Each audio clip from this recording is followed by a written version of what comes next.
Welcome, deep divers. We've all heard those stories, right? The kind of almost mythical tales about football prodigies, in a D genius, this raw talent just like dribbling past everyone on the streets, thinking of young Messi and Rosario maybe, just waiting to be discovered. It's a really powerful image. But here's what we're digging into today. Is that actually still the reality for today's rising stars? Or has the whole pathway to elite football completely changed? This deep dive, we're basically deconstructing the modern blueprint for developing elite football talent. We're crawling from this great piece, the Prodigy Pathway, deconstructing the genesis of elite football talent and, other research too, all to really understand what it takes now to go from that neighborhood kickabout to, well, professional debut. And we're tackling a really core question here, one that came up in an online discussion recently that got us thinking. Someone asked Messi, Yamal, Max Dowman, how do they start? Would it ever be possible for some kid in any neighborhood to be that good, and would they ever be noticed if they were? Yeah, that question really nails it, doesn't it? So our mission today, explore how this pathway has shifted, what actually defines that it factor, how these elite academies work as sort of super factories, and maybe most importantly, look at the systemic barriers, the things that act as a great filter on finding talent. We'll compare journeys like Messi's, Lamine Yamal's, Max Dowman, Rio and Ngumoha. They all kind of represent different eras. Hopefully we'll uncover some surprising stuff for you. Okay, let's dive in. Right, let's start with the origin story, how these players begin. If you look at Lionel Messi, his journey really started super local. Joined Grandoli, his neighborhood club, age 4. His dad coached him. Then Newell's Old Boys at 7. All deep in that Argentinian football culture, It wasn't until he was 13 that he made the huge move to Barcelona, to La Masia, which was massive for his career, obviously, but also for his growth hormone treatment. And that timeline, it's absolutely key because it shows just how dramatically things have shifted. Compare Messi leaving Argentina at 13 to, say, Lamine Yamal, scouted by Barca at 6, signed at 7, or Max Dowman into Arsenal's system around 5 or 6, Rio and Ngumoha at Chelsea by 8. Wow, 6 years old. Exactly. The discovery window hasn't just tweaked, it's plummeted from maybe a talented 13-year-old to a promising 6-year-old. And this hyper-early start, well, it puts immense pressure psychologically, developmentally on these kids. It means you absolutely need these incredibly robust, holistic support systems in place. We can talk more about that later. That shrinking window is huge. Yeah. And it makes you think immediately about that classic comparison. Street football versus the structured academy. We love romanticizing the legends honed on the streets, don't we? We do, and for good reason. Street football, it's unstructured, tight spaces, maybe uneven ground. It forces players like Messi, Neymar, Mahrez to develop this almost instinctive technical skill, creative flair. You have to problem solve constantly, control the ball incredibly well, make decisions super fast, just to keep up, really. That environment is, well, invaluable. So if that's true, are the modern academies, are they losing something important by systematizing everything? Are they maybe sacrificing that kind of unpredictable genius for efficiency? That's the constant tension, isn't it? Academies aren't ignoring those lessons, not at all. They're actually trying to build them into the structure. You see it with the massive use of small-sided games. 3v3, 4v4 drills. That's a direct attempt to replicate street football. Right, maximizing touches, quick decisions under pressure. Exactly, mimicking that fluid chaos. Arsenal's Hale End, for instance, their whole philosophy is about mastering the ball, dominating possession, using these methods. But yeah, the question is still there. Can this systematization, which is definitely efficient, truly nurture that unpredictable, maybe maverick player, the kind that unstructured play naturally seems to produce? It's a really interesting trade-off. And, okay, underneath all of this, for every single prodigy, there's the family. Their role is way beyond just, cheering from the sideline. Oh, absolutely. The family is the foundation. It's relentless logistics, all those hours driving to training, right? It's financial support fees, kit, and crucially, emotional stability. Parents are often the main social agents guiding these young athletes, managing these huge demands. The sacrifices are just incredible sometimes. Messi's family moving continents for his treatment and career. That's immense. Lamine Yamal's story, too, it highlights a complex family situation, his grandmother playing such a key role. It's not just supporting a hobby, it's like rearranging your whole life. Yeah, you used the term startup enterprise earlier, and it's actually spot on. Right. The family becomes the small, highly specialized unit. Parents are like the founding investors, making these high-risk, potentially high-reward decisions. And what that reveals is that raw talent on its own often isn't enough. You also need to be born into a family with the social, emotional, and, let's be honest, the financial capital to even start this journey. There's a huge barrier, often invisible. Exactly. And that ties directly into the systemic issues, the great filter we'll get to later. Okay, let's pivot a bit. Let's talk about that magic ingredient, the it factor. Yeah, What really makes a prodigy stand out, it's clearly not just being physically better or technically amazing. It's something deeper, right? This advanced cognitive ability, soccer IQ. that's it. It's like the invisible software running the show. The ability to read the game, understand really complex patterns, anticipate what's going to happen next, and then make the best decision under huge pressure. And there's that insight from Dan Blank. The coaching expert players spend something like 96% of the game without the ball. A massive amount, yeah. And that's crucial. High soccer IQ is mostly about mastering that off-ball time. Constantly scanning, predicting the next pass, intelligent positioning. It's the work they do before they get the ball that makes the difference. So when we see like a Messi splitting the defense with a pass that seems impossible, it looks spontaneous, but it's actually the result of intense cognitive work. Precisely. Scanning, predicting, analyzing, deciding, all happening before the ball even gets to him. Which is why scouts, well, they absolutely have to watch what players do off the ball. Their awareness is key. Okay, so Dan Blank's framework breaks this down. What are the pillars? Yeah, it gives us a good way to analyze it. First up is speed of play, and this isn't just running fast, it's speed of thought and execution. Thinking one touch is faster than two. Knowing a moving ball is the fastest thing out there. It's a conscious choice to play quickly, to basically shrink time and space for the opponent. And driving that speed is constant awareness, that mental engine asking what if, what next, and maybe most importantly, what's behind me.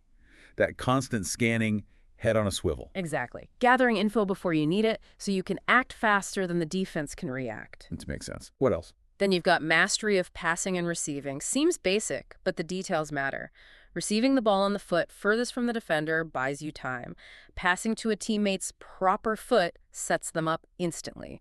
Moving into those seams, the gaps between defenders that unlocks everything. And then there's the clever stuff, proactive movement and deception. Right. How elite players manipulate defenders, using two runs, a fake run, then the real one. Or pre-fakes, like a little shoulder drop, just enough to unbalance someone and create that half-second advantage. It even applies to defending. Oh, yeah.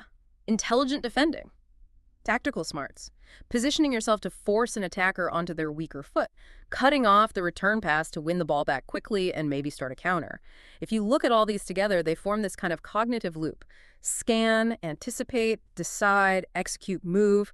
Elite players just run this loop faster and more efficiently than everyone else. So coaching needs to train that whole loop, not just isolated skills. Exactly. That's why things like positional games, where you focus on shape and passing lanes and rondos, the keep ball drills, are so valuable. They train the whole decision-making process in context. Okay, that clarifies the tactical side of soccer IQ. But what about the innate stuff, the actual mental wiring? What does research say about a prodigy's brain and personality? Well, the research is pretty interesting. Academically, elite players tend to show superior fluid intelligence. They're better at abstract reasoning, planning, complex problem solving. Their working memory is often better, too. Like remembering sequences of numbers? Yeah, exactly. One study showed elite players remembering, on average, 6 digits compared to just over 4 for others. They also excel at visuospatial reasoning, understanding shapes and spaces, which is obviously critical on a pitch.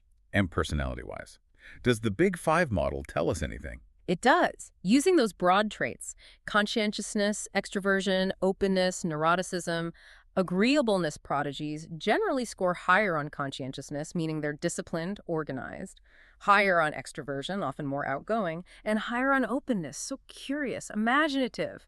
Conversely, they tend to score lower on neuroticism, meaning less prone to anxiety, and also lower on agreeableness. Lower agreeableness, so more competitive, less compliant. Exactly. More competitive, maybe a bit more stubborn, less likely to just go along with things. And here's the real kicker, the paradox. They need this blend of profound coachability, that high conscientiousness, the desire to learn, and this fiercely independent, competitive drive, the lower agreeableness. Wow. So a disciplined soldier, but also a creative general. That's a great way to put it. It's this specific, kind of rare psychological cocktail that seems critical. And identifying that is a huge part of modern talent ID. Okay, so a club spots this potential, this rare cocktail. They bring the player into the academy system, which we're calling the super factory. And these places, they're way more than just training grounds, aren't they?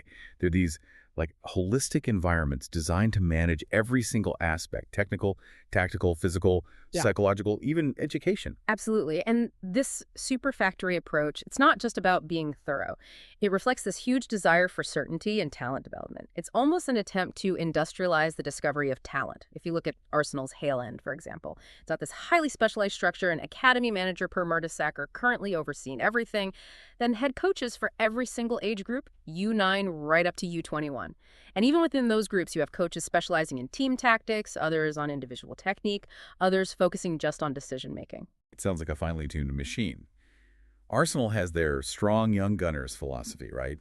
Built on 4 pillars. That's right. Effective team player, most efficient mover, lifelong learner, and champion mentality.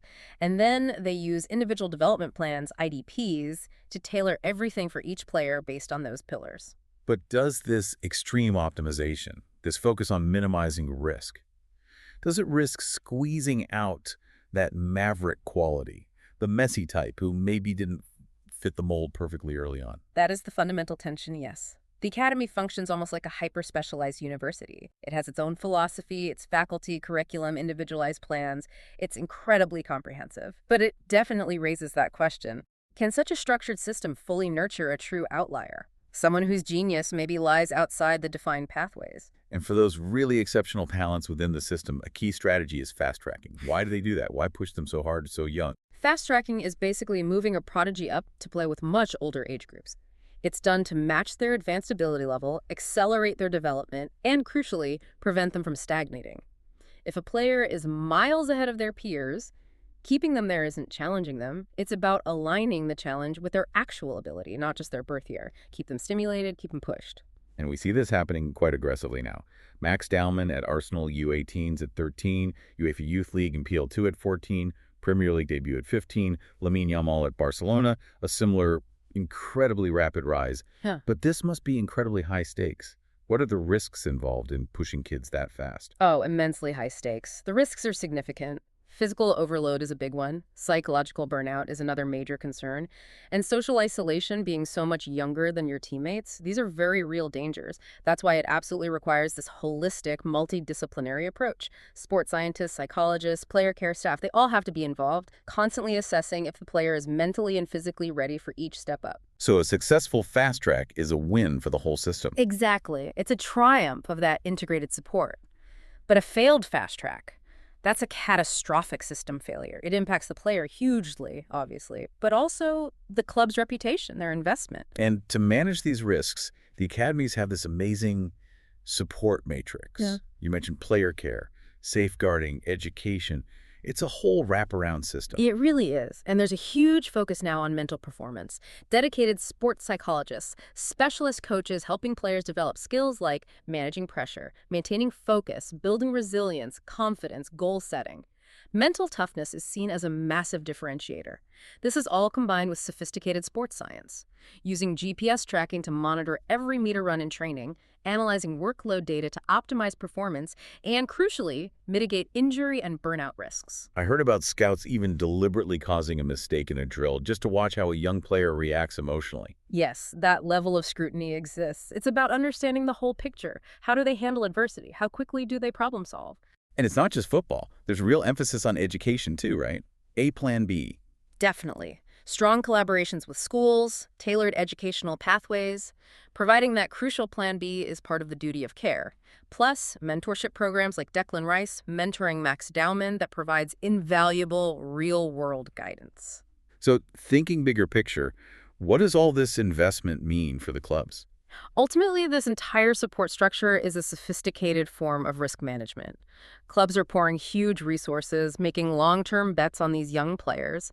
This comprehensive system is designed to protect that investment, maximize the chances of success, and create a more sustainable, maybe less luck-dependent model for developing top talent. Okay, so this brings us right back to where we started, that listener's question. Would it ever be possible for some kid in any neighborhood to be that good? And would they ever be noticed if they were? Yeah, and to really answer that, we have to look closely at modern scouting. It's this blend now, isn't it? Traditional boots-on-the-ground observation, watching games, getting that gut feeling, but it's combined with rigorous data analysis, trying to capture both the tangible skills and those harder to measure intangibles. And scouts, they're looking for much more than just, silky skills. They're assessing character, temperament, leadership potential, Yeah. and especially how a player reacts to things going wrong. Mistakes, criticism. Absolutely. I've even heard of digital platforms logging things like how a player reacted after scoring an own goal. It gives insights into their mental strength, their resilience. So scouts are almost like risk assessors. That's a very good way to put it. They're evaluating the upside, sure, but they're also constantly assessing the psychological and character factors that might cause a player to fail down the line. Which means, even at a really young age, players are implicitly expected to show professional level temperament, a moment of petulance, a visible lack of resilience. That could genuinely be a red flag that stops a club taking a chance, even on a brilliant talent. But here's where we hit that major obstacle, that great filter we talked about, the socioeconomic barriers, especially the pay-to-play model you see in places like the US. It seems like a massive wall filtering out huge numbers of kids from lower-income backgrounds. It is a formidable barrier. The costs are just huge. Average American parents, nearly $900 a season on youth sports. Soccer averages almost $1,200 a year. And if you're talking elite travel teams, the ones where scouts are most likely to be watching, you're talking thousands of dollars. Which is totally different from many places in Europe or South America, where it's often community-funded, free, or heavily subsidized. Exactly. And the disparity is stark. Research shows the wealthiest families spend about 4 times more on youth sports, those elite travel teams. They're 3 times less likely to have kids from low-income households. Back in 2021, I think the figure is only 24% of low-income kids regularly played sports, compared to 40% of kids from high-income families. So what does this mean for that kid, the one from any neighborhood with amazing potential?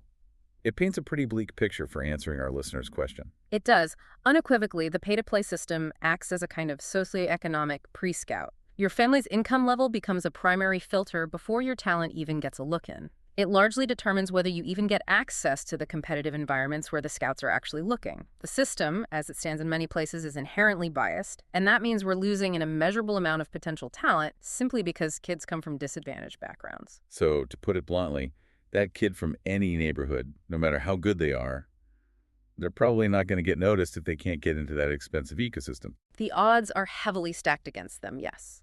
If they can't access that high-cost, pay-to-play world, their chances of discovery are dramatically reduced. Okay, so given this huge systemic problem, what's being done?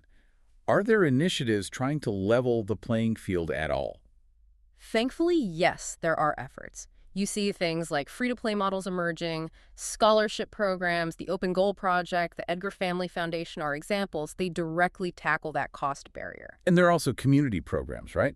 Like the U.S. Soccer Foundation's Soccer for Success or Soccer Without Borders, working with refugee kids, bringing the game to the neighborhoods. Exactly. Those are crucial because they remove both the cost and often the transportation barriers. Even things like equipment redistribution, the Gift of Soccer Foundation, the Passback program, they make a difference on the ground. But you still feel these are patches, Band-Aids. They are vital, absolutely vital. But yes, currently they function mostly as necessary patches on what is fundamentally an inequitable system in many parts of the world.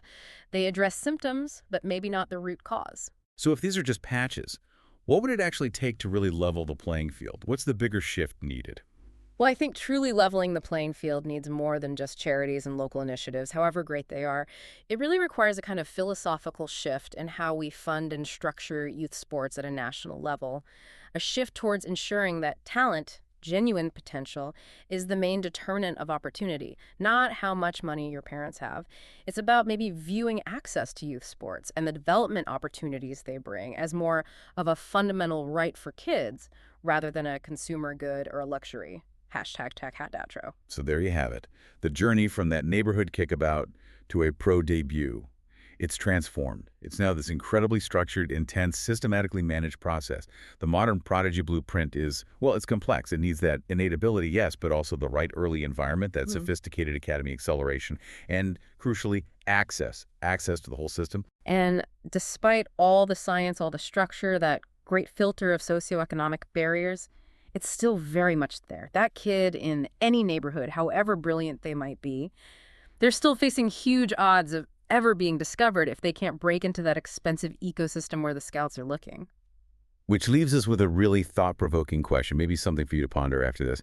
The question isn't really whether the next Messi exists out there somewhere. It's whether the system, as it's currently set up, is actually designed to find him. And right now, that answer feels pretty uncertain. We hope this deep dive has given you a clearer, perhaps more critical look at the modern football talent pathway and, the real-world implications of how it works, biases and all. Definitely something to think about regarding the future of football talent globally. We'll catch you next time for another deep dive.